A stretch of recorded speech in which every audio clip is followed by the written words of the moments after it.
malgré que ça a été super souffrant, ça a été douloureux, ça a été, écoute, des années de souffrance, mais maintenant, je peux dire que je suis heureuse d'avoir vécu ça parce que ça permet que je suis la personne que je suis. Puis j'ai pu accomplir des choses, j'ai pu comprendre des choses, j'ai pu être plus sensible à certaines choses. Fait que je suis contente de ce que je suis aujourd'hui.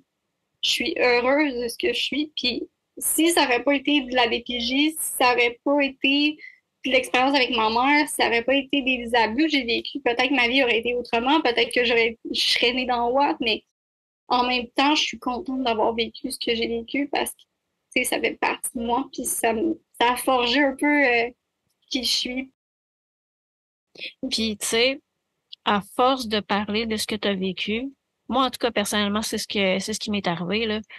À force de parler de notre vécu, tu sais, au début, c'est souffrant. C'est comme là, tantôt, tu me disais, c'est la deuxième fois que tu témoignes. Ouais, À force d'en parler, on se désensibilise, puis les émotions diminuent. ouais, Puis c'est comme ça que je me suis désensibilisée à pas mal de choses, puis qu'aujourd'hui, tu sais, j'ai repris contact avec mon père, puis je suis capable d'aller loin pareil, là, dans nos conversations sans me laisser emporter par mes émotions parce que j'ai fait ce travail-là. ouais.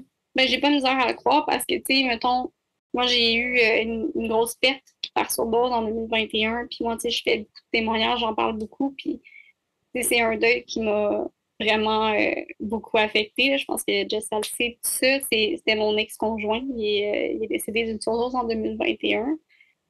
Le fait d'en parler, tu sais, c'est, oui, ça reste autant souffrant, puis qu'à chaque date, tu sais, mettons, en octobre, c'était sa fête, en décembre, ben, ça va faire 2 ans qu'elle est décédée.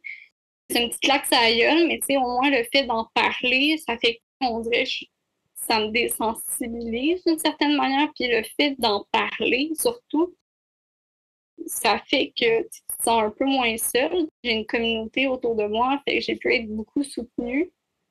Mais le fait d'en parler, on dirait que, tu sais, c'est tellement des sujets tabous, tu sais, autant au niveau du placement à des PJ, de perdre quelqu'un par surdose, il y a tellement de choses tabous qu'on s'empêche de parler, puis qu'on se dit, ah, les gens vont me juger, ou ah, les gens, ils veulent pas entendre de ce que j'ai à dire, puis tout ça, puis t'as comme l'impression que tu peux pas parler de ça, puis que tu te sens pas comme dans un environnement propice à ce que tu comptes, ce que tu as vécu. Fait que le fait d'avoir justement cette place-là, c'est tellement libérateur, tellement sain, parce que c'est en parlant que ça vient de moins en moins difficile, comme tu disais, puis on dirait que ça fait juste en sorte que tu te sens plus léger, tu te sens comprise.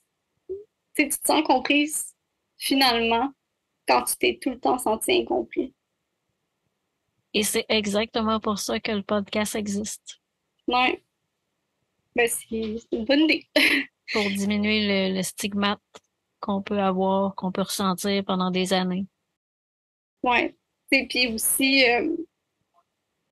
une autre anecdote qui vient de me popper en tête, tu sais, une année, quand j'ai été acceptée au collège en Ontario, j'ai réussi à rejoindre mon ancienne travailleuse sociale qui s'appelle Francine. Tu sais, je parlais, ah, j'ai été acceptée en travail social, puis tout, puis tu sais, j'étais full contente de dire ça, puis j'ai dit, sais-tu quoi, Francine?